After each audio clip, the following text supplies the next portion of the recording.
In the 1970s, a young man by the name of Jim Thies released a short story entitled The Eye of Argon, which was published in a fantasy/swords and sorcery fan magazine.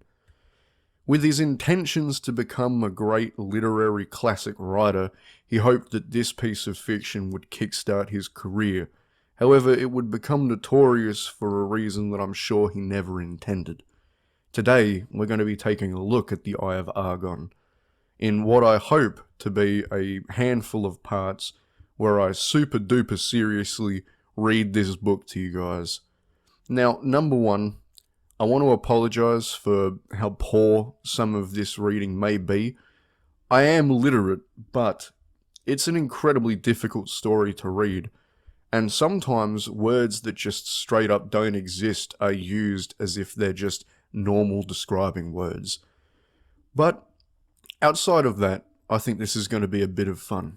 So welcome, ladies and gentlemen, to Mecha Broski's super duper serious reading of The Eye of Argon.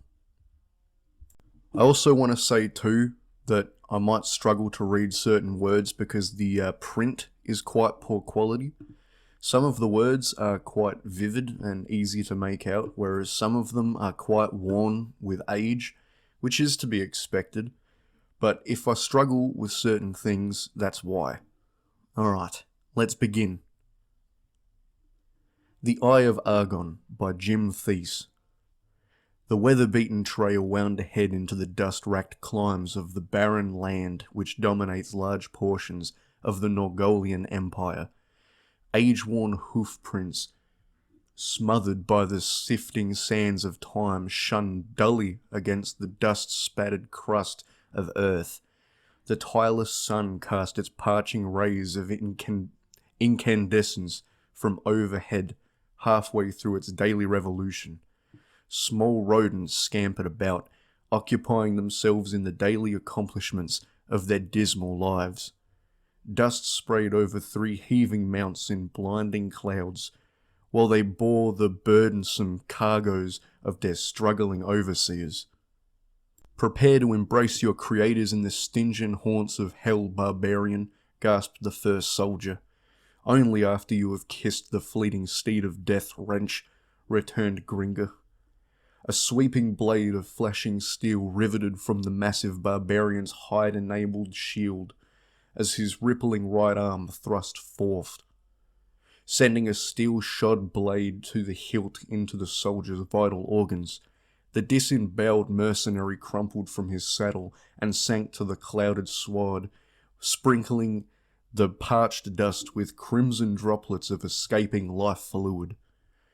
The enthused barbarian swiveled about, his shock of fiery red hair tossing robustly in the human air currents as he faced the attack of the defeated soldier's fellow-in-arms. "Damn you, barbarian!" shrieked the soldier as he observed his comrade in death. A gleaming scimitar smote a heavy blow against the renegade's spiked helmet, bringing the heavy cloud over the accordion's misting brain. Shaking off the effects of the pounding blow to his head, Gringa brought down his scarlet-streaked edge against the soldier's crudely formed hauberk, clanging harmlessly to the left side of his opponent. The soldier's steed whined as he directed the horse back from the driving blade of the barbarian. Gringa leashed his mount forward as the hoarsely piercing battle cry of his wilderness-bred race resounded from his grinding lungs. A twirling blade bounced harmlessly from the mighty thief's buckler as his rolling right arm cleft upwards, sending a foot of blinding steel ripping through the Samarian's exposed gullet. A gasping gurgle from the soldier's writhing mouth as he tumbled to the golden sand at his feet and wormed agonizingly into his deathbed. Gringa's emerald green orbs glared lustfully at the wallowing soldier struggling before his chestnut-swirled mount. His scowling voice reverberated over the dying form in a tone of mocking mirth. Your city-bred dogs should learn not to antagonize your better. Reining his weary mount ahead, Gringa resumed his journey to the Norgolian city of Gorzam, hoping to discover wine, women, and adventure, to boil the wild blood coursing through his savage veins. The trek to Gorzam was forced upon Gringa when the soldiers of Kryn were leashed upon him by a faithless concubine he had wooed. His scandalous activities throughout the Cimmerian city had unleashed throngs of havoc and uproar amongst its refined patricians, leading them to tack the heavy reward over his head. He had barely managed to escape through the back entrance of the inn he had been guzzling in, as a squad of soldiers pounced upon him. After spilling a spout of blood from the leader of the mercenaries as he dismembered one of the officer's arms, he retreated to his mount to make his way towards Gorzam, rumoured to contain hoards of plunder and many young wenches for any man who has the backbone to wrest them away. Arriving after dusk in Gorzon, Gringa descended down a dismal alley, reining his horse before a beaten tavern. The rod-haired giant strode into the dimly lit hostelry, reeking of foul odours and cheap wine. The air was heavy with choking fumes spewing from the smouldering torches encased within the den's earthen-packed walls. Tables were clustered with groups of drunken thieves and cutthroats tossing dice or making love to willing prostitutes. Eyeing a slender female crouched alone at a nearby bench, Gringa advanced, wishing to wholesomely occupy his time. The flickering torches cast weird shafts of luminescence dancing over the half-naked harlot of his choice, her stringy orchard twines of hair swaying gracefully over the lithe, opaque nose. As she raised a half-drained mug to her pale red lips, glancing upward, the alluring complexion noted the stalwart giant as he rapidly approached. A faint glimmer sparked from the pair of deep blue ovals of the amorous female as she motioned toward Gringa, enticing him to join her. The barbarian seated himself upon a stool at the wench's side, exposing his body naked save for a loincloth, brandishing a long steel broadsword, an iron spiraled battle helmet, and a thick leather sandals, to her unobstructed view. "Thou hast need to occupy your time, barbarian?" questioned the female. "Only if something worth offering is within my reach," stated Gringa, as his hands crept to embrace the tempting female, who welcomed them with willingness. "From where do you come, barbarian? And by what are you called?" gasped the complying wench, as Gringa smothered her lips with blazing touch of his flaming mouth. The engrossed Titan ignored the queries of the inquisitive female, pulling her towards him and crushing her sagging nipples to his yearning chest. Without struggle she gave in, winding her soft arms around the harshly bronze-hided of Gringa. Oh shit, I laughed. I can't laugh at this. This is super serious.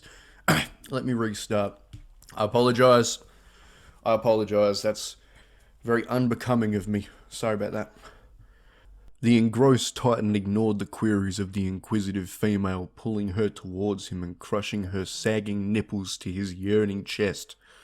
Without struggle she gave in, winding her soft arms around the harshly bronze hide of Gringa. Corded shoulders blades as his calloused hands caressed her firm, protruding bust. "You make love well, wench," admitted Gringa as he reached for the vessel of potent wine his charge had been quaffing. A flying foot caught the mug Gringa had taken hold of, sending its blood-red contents sloshing over a flickering crescent, lashing tongues of bright orange flame to the foot-trodden floor. "Remove yourself, sirrah. The wench belongs to Blabhorn, a drunken soldier too far consumed by the influence of his virile brew to take note of the superior size of his adversary. Gringa lithely bounded from the startled female, his face lit up to an ashen red ferocity, and his eyes looked in searing feral blaze towards the swaying soldier. "To hell with you, braggart," bellowed the arrogant accordion, as he hefted his finely honed broadsword. The staggering soldier clumsily reached towards the pommel for his dangling sword, but before his hand ever touched the oaken hilt, a silvered flash was slicing the heavy air. The thews of the savage's lashing right arm bulged from the glistening bronzed hide as his blade bit deeply into the soldier's neck, lopping off the confused head of the senseless tormentor. With a nauseating thud, the severed oval toppled to the floor as the sergated torso of Gringa's bovine antagonist swayed, then collapsed in a pool of swirled crimson. In the confusion, the soldier's fellows confronted Gringa with unsheathed cutlasses directed towards the lather's scowling makeup. "The slut should have picked his quarry more carefully," roared the victor in a mocking baritone growl, as he wiped his dripping blade on the My God, I was a bit worried what that was going to say for a second. As he wiped his dripping blade on the prostrate form and returned it to its scabbard. I thought it was going to say he wiped his blade on the prostate. Thank God it didn't say that. "The fool should have shown more prudence. However, you shall rue your actions while rotting in the pits," stated one of the sprawled soldier's comrades.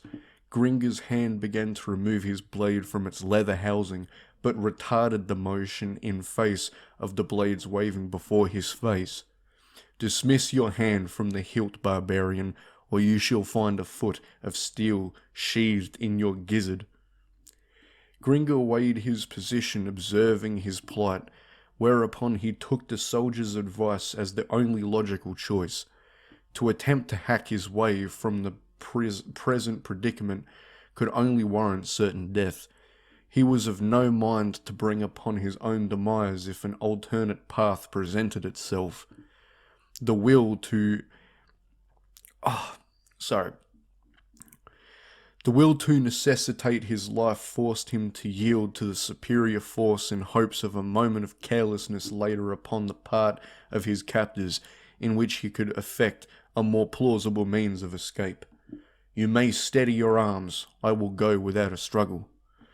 "Your decision is a wise one, yet perhaps you would have been better off had you forced death."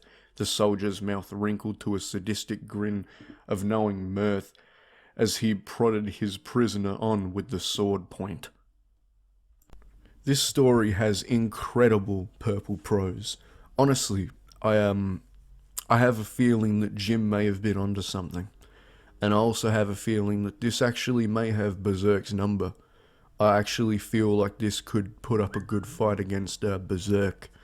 So let's continue. I mean, they are actually very similar. So I'm going to throw my phone away. It keeps notifying me of plebeians trying to contact me, and I don't need to hear from them because I'm obviously doing something far more important with my time. Alright, let's continue. But remember, no, this isn't a laughing, joking around kind of thing. This is a serious program. After an indiscriminate period of marching through slinking alleyways and moonlighted streets, the procession confronted a massive seraglio.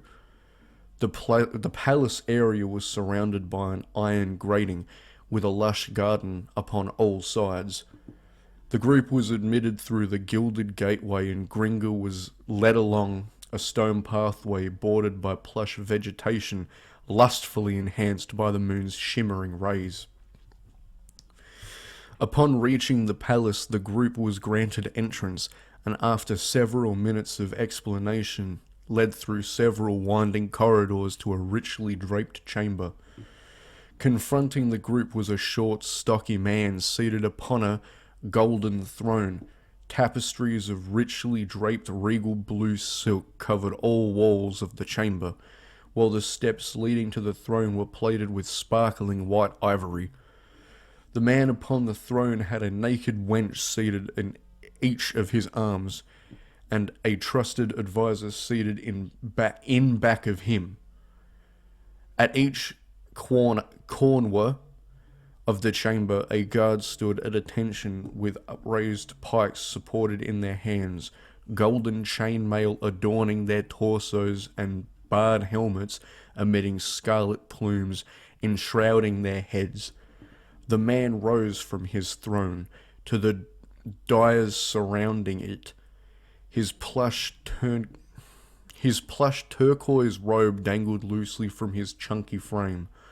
The soldiers surrounding Gringa fell to their knees with heads bowed to the stone masonry of the floor in fearful dignity to their sovereign liege. Explain the purpose of this intrusion upon my chateau. Your serenity, resplendent in noble grandeur, we have brought this yokel before you, the soldier gestured towards Gringa, for the redress of all-knowing wisdom in judgment regarding his fate. Down on your knees, lout, and pay proper homage to your sovereign, commanded the pudgy noble of Gringa. By the surly beard of Mrifk, Gringa kneels to no man, scowled the massive barbarian. You dare to deal this blasphemous act to me? You are indeed brave, stranger, yet your valour smacks of foolishness. I find you to be the only fool, sitting upon your pompous throne, enhancing the rolling flabs of your belly in the midst of your elaborate lindyard. The soldier standing at Gringa's side smote him heavily in the face with the flat of his sword, cutting short the harsh words and knocking his battered helmet to the masonry with an echoing clang.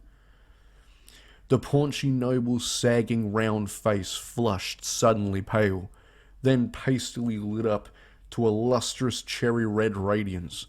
His lips trembled with malicious rage while emitting a muffled sibilant gibberish.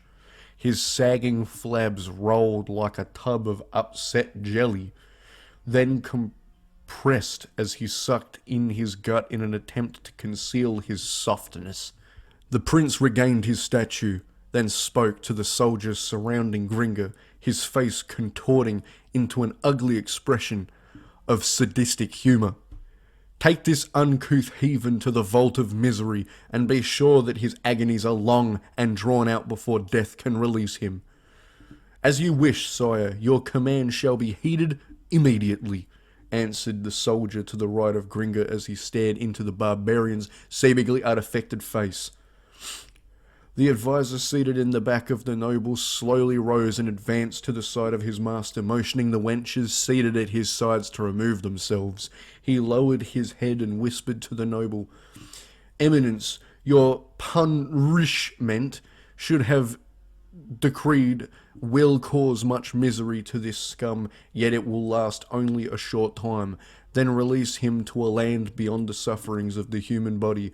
Why not mellow him in one of your subterranean vaults for a few days, then send him to life labour in one of your buried mines?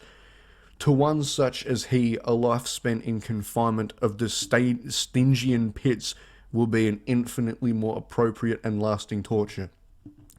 The noble cupped his drooping double chin in the folds of his brimming palm, meditating for a moment upon the rationality of the counsellor's words, then raised his shaggy brown eyebrows and turned towards the advisor, eyes aglow.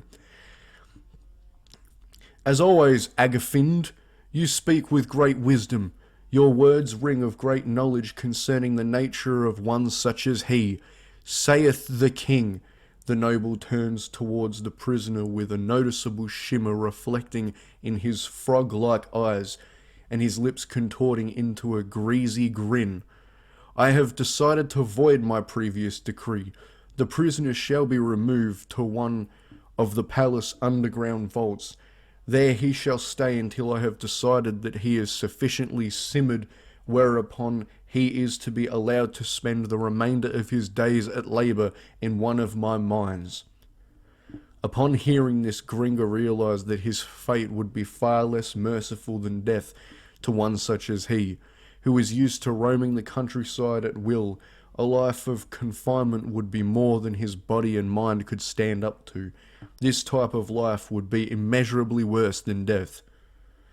I shall never understand the ways if your twisted civilization.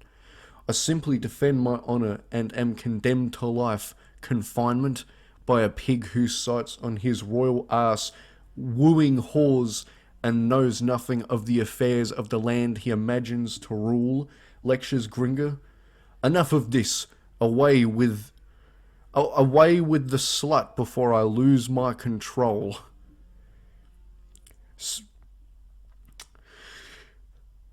Seeing the peril of his position, Gringa searched for an opening. Crushing prudence to the sward, he ploughed into the soldier at his left arm, taking hold of his sword and bounding to the Diaz, supporting the prince before the startled guards could regain their composure. Agfind leaped Gringa and his sire, but found a sword blade permeating the length of his ribs before he could loosened his weapon.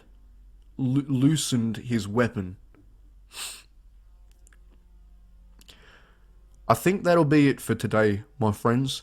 This has been an incredibly fun experience so far, and if you agree, definitely leave a like on this video, because I want to finish this, and it's going to be a lot of fun.